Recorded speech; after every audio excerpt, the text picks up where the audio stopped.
When I first moved into the dorms at Lakeview University, I was excited about the independence and new experiences college life promised. My dorm room was small but cozy, and I was looking forward to making it my own. Little did I know I would be sharing it with someone, or something, I could never have imagined. It started subtly. My books would be in different places than where I had left them, and the lights would flicker occasionally. At first, I blamed it on my own forgetfulness and the old wiring in the building.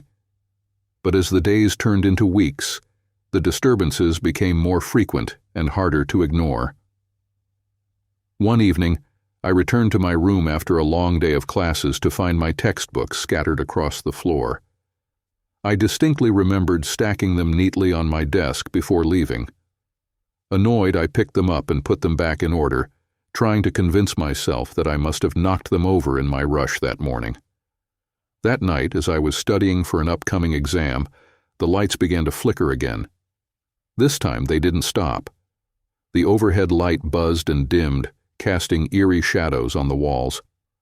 I got up to check the bulb, but it seemed fine. Then the room grew cold, so cold I could see my breath. A chill ran down my spine, and I had the unsettling feeling that I was not alone. "Is anyone there?" I called out, my voice trembling. There was no response, but the flickering stopped abruptly, and the room returned to its normal temperature. I tried to brush it off as a power surge, but deep down, I knew something strange was happening. The next day, I decided to ask around. My neighbor Lisa was a sophomore and had lived in the dorms the previous year. She seemed like a good person to start with. "Hey Lisa, have you ever noticed anything weird about these dorms?" I asked casually, trying not to sound paranoid. Lisa's eyes widened slightly, and she hesitated before responding. "What do you mean by weird? Like things moving on their own, lights flickering, cold spots, that kind of stuff." She glanced around to make sure no one was listening and leaned in closer. "You haven't heard about room 213, have you?" I shook my head, my curiosity piqued. "No, what about it?" Lisa sighed and lowered her voice. "A couple of years ago, a girl named Emily lived in that room. She was a quiet, studious type, always keeping to herself. One night, there was an accident. She fell out of the window and died. Some say it was an accident, others think it might have been something else. Ever since then, people have reported strange things happening in that room." My heart sank. Room 213 was my room. "Do you think it's her? Emily's ghost?" Lisa shrugged. "I don't know. I've heard stories, but I've never experienced anything myself. Just be careful, okay?" That night, I couldn't shake the feeling of dread. I lay in bed staring at the ceiling, my mind racing with thoughts of Emily. What had really happened to her? And why was she still here? Around midnight, I heard a soft whisper. At first, I thought I was imagining it, but then it came again, clearer this time. "Help me." I sat up, my heart pounding. "Emily? Is that you?" The room grew cold again, and the lights flickered. A shadowy figure appeared at the foot of my bed. It was a girl, her face pale and eyes wide with sorrow. "Help me," she repeated, her voice barely audible. "What do you need?" I asked, my voice shaking. "Find my diary," she said, her form flickering like the lights. "It's hidden. It will explain everything." Before I could ask where to look, she vanished, and the room returned to normal. I was left sitting there, my mind reeling. Emily wanted me to find her diary. But where could it be? The next day, I searched every inch of my room, looking for any hiding spots. I checked under the bed, in the closet, behind the desk. Anywhere a small book might be hidden. After hours of searching, I found nothing. Frustrated and exhausted, I slumped on the floor, feeling defeated. Then I remembered the loose floorboard I had noticed when I first moved in. It had seemed insignificant at the time, but now I had a hunch. I pried it up with a screwdriver, and sure enough, there was a small leather-bound diary hidden beneath the floor. I opened it with trembling hands. The pages were yellowed with age, filled with Emily's neat handwriting. Her entries started off normal enough, detailing her classes, friends, and everyday life. But as I read further, the entries grew darker and more disturbing. Emily wrote about feeling watched, about hearing whispers and seeing shadows. She felt a malevolent presence in the room, something that wanted to harm her. She tried to tell people, but no one believed her. They thought she was just stressed or imagining things. Her last entry was a frantic plea for help, written the night she died. "I'm not crazy. It's real. It's here. If something happens to me, it's not an accident. Please, someone believe me." Tears blurred my vision as I read her desperate words. Emily had been terrified, and no one had listened. I had to do something to help her, to let her find peace. That night I called out to her again. "Emily, I found your diary. I know what happened to you." Her figure appeared once more, her expression one of relief. "Thank you," she whispered.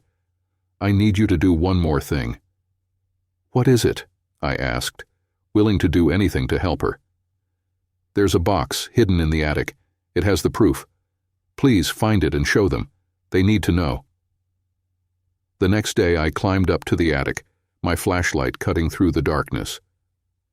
After searching through the dust and cobwebs, I found an old metal box hidden behind some forgotten trunks. Inside were photographs, letters, and a small tape recorder. The photographs showed Emily with a young man, both of them smiling and happy. The letters were love notes between them, but they also hinted at a darker side. The young man was possessive, jealous, and had threatened Emily when she tried to end the relationship. With trembling hands, I played the tape. Emily's voice came through, shaky but determined. She described her fear of the young man, his threats, and how she believed he was responsible for the strange occurrences in her room. The tape ended with her pleading for help. Armed with this new evidence, I went to the campus authorities. At first, they were skeptical, but the diary and tape convinced them to reopen the case. After a thorough investigation, it was revealed that the young man had indeed been stalking Emily. On the night she died, he had broken into her room, and in the struggle she had fallen out of the window. With the truth finally revealed, Emily's story was told, and her spirit found peace. The strange occurrences in my room ceased, and the cold spots and flickering lights became a thing of the past. I stayed in that room for the rest of the semester, feeling a strange connection to Emily. I often thought about her, hoping she had found the peace she deserved. Her story was a tragic one, but it was a reminder that even in the darkest times, the truth must come to light.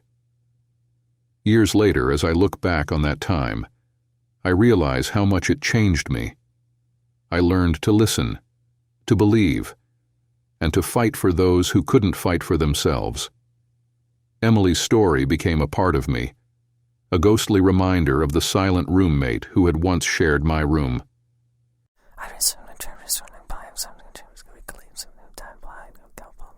I've been a night shift cab driver for over a decade now, and I've seen my share of the city's oddities. The neon lights, the bustling crowds, the silent streets of the early hours. I've seen it all. Or so I thought. Nothing could have prepared me for that one night, the night that changed everything. It was a typical Tuesday, and the rain had just begun to pour, turning the city streets into a slick maze of reflections and shadows. Business was slow, and I was contemplating calling it a night when my radio crackled to life.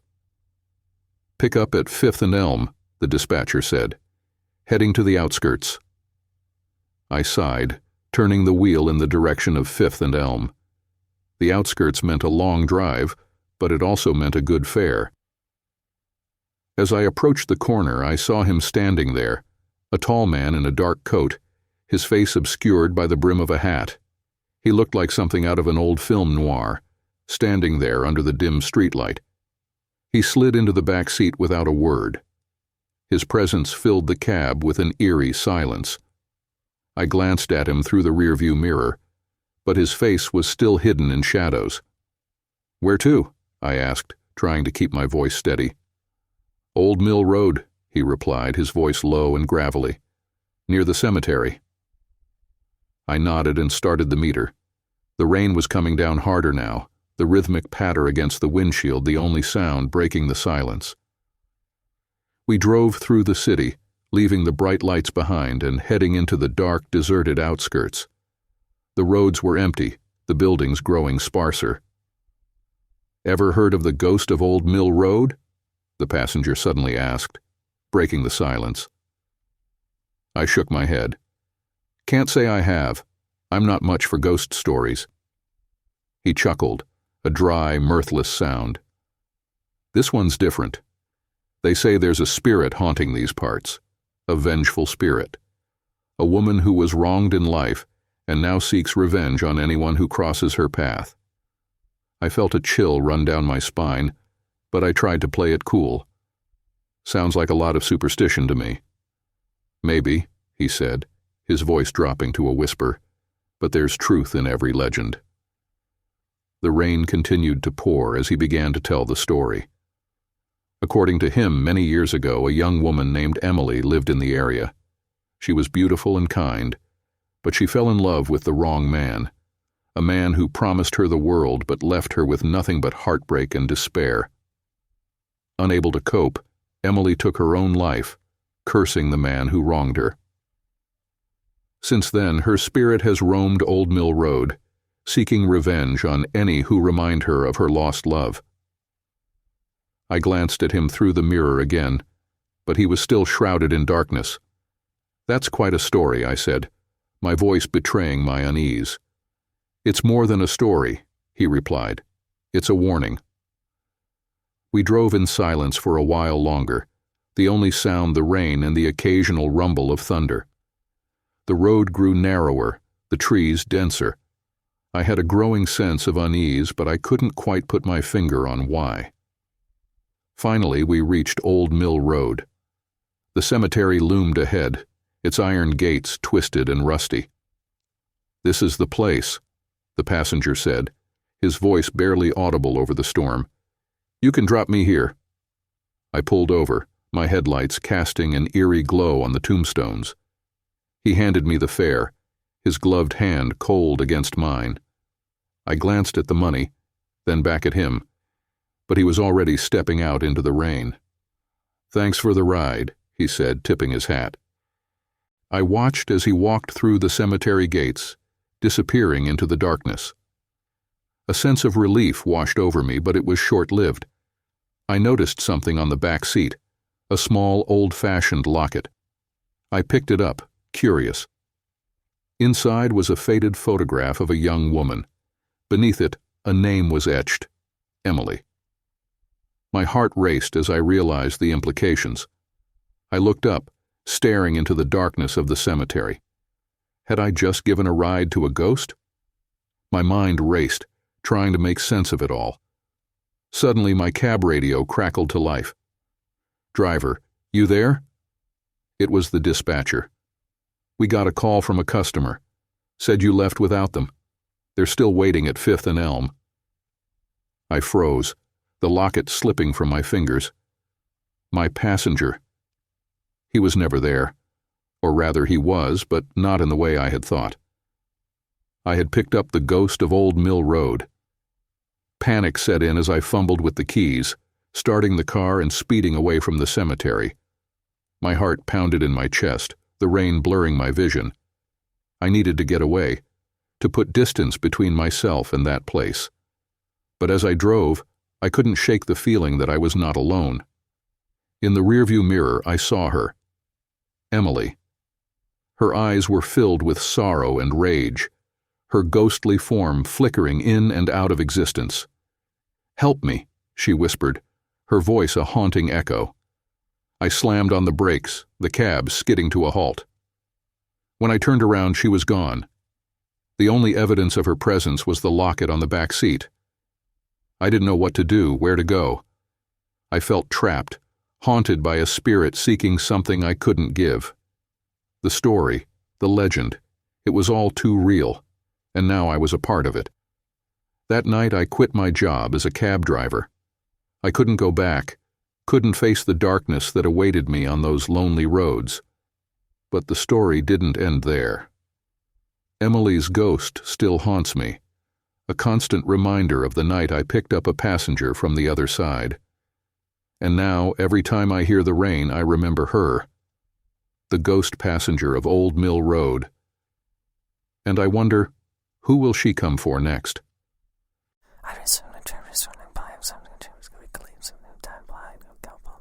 The rain was relentless, hammering against the ancient stones of Dunbray Castle with a fury that seemed to seep through the very walls.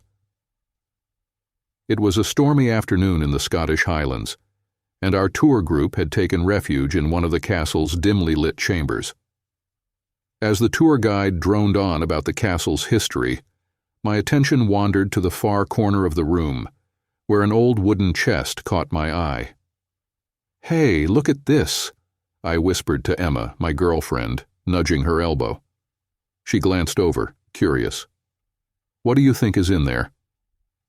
We exchanged a conspiratorial glance and made our way over, ignoring the guide's increasingly tedious lecture. The chest was covered in a thick layer of dust, and its iron hinges creaked ominously as we pried it open. Inside, nestled among moth-eaten velvet, lay an object that immediately captivated us. A large, archaic camera with a dark, polished wooden body and brass fittings. "It's beautiful," Emma breathed, reaching out to touch it.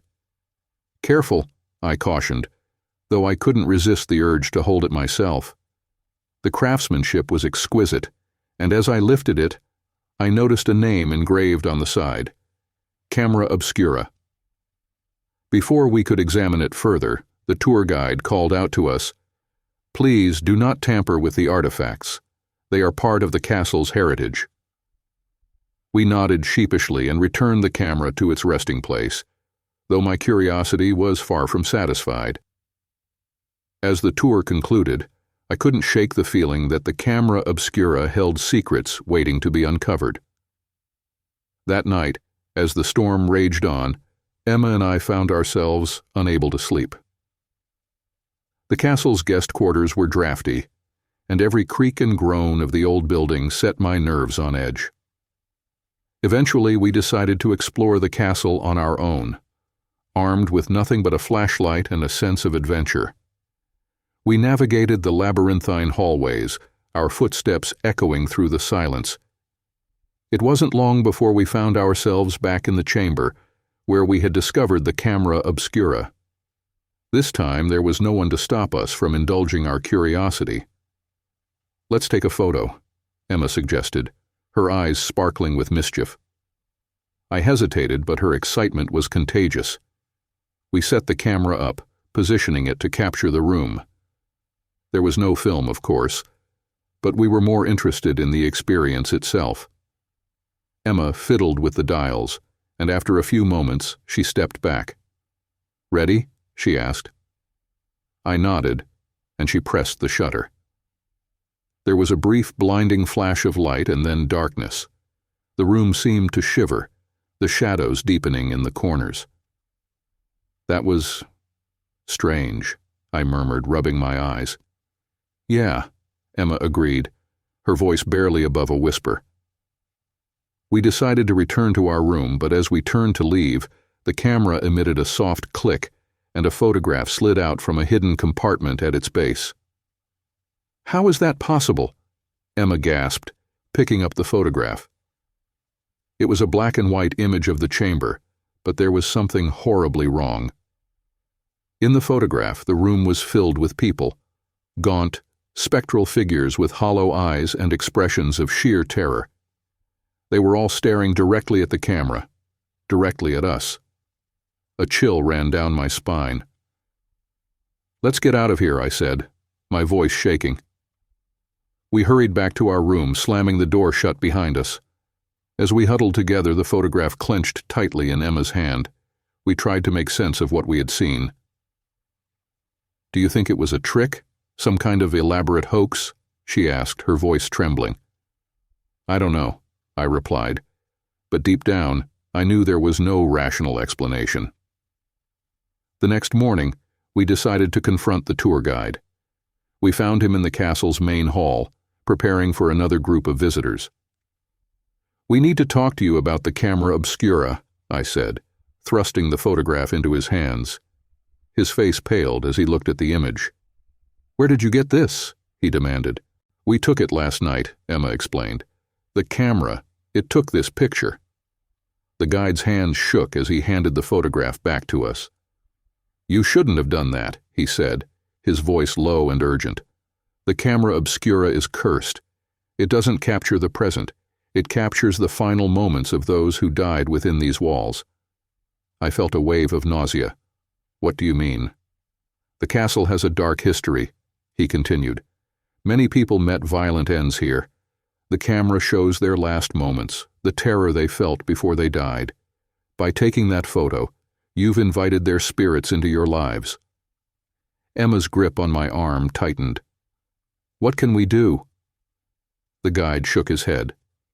"I don't know. No one has ever survived long enough to find out." Panic set in as we realized the gravity of our situation. We decided to leave the castle immediately, hoping that distance would somehow break the camera's hold on us. As we drove away, the storm finally began to subside. We didn't speak much, both of us lost in our thoughts. I kept glancing at the photograph, unable to shake the feeling that the figures in the image were watching us, waiting. That night, we checked into a small inn miles away from the castle. Exhausted, we fell into a fitful sleep, but our dreams were plagued by the haunted faces from the photograph. I woke in the early hours of the morning to find Emma standing by the window, staring out into the darkness. "Emma?" I called softly. She turned to me, her eyes wide with fear. "They're here," she whispered. Before I could respond, a sudden icy wind swept through the room, extinguishing the candles. The shadows in the corners seemed to come alive, coalescing into twisted, ghostly figures. The specters from the photograph surrounded us, their hollow eyes filled with a sorrow that chilled me to the bone. They reached out with skeletal hands, and I felt an overwhelming sense of despair. "We're sorry," I cried out, hoping to appease them. "We didn't mean to disturb you." Their voices filled the room, a cacophony of whispers and wails. "You have seen our pain," they intoned. "Now you must share it."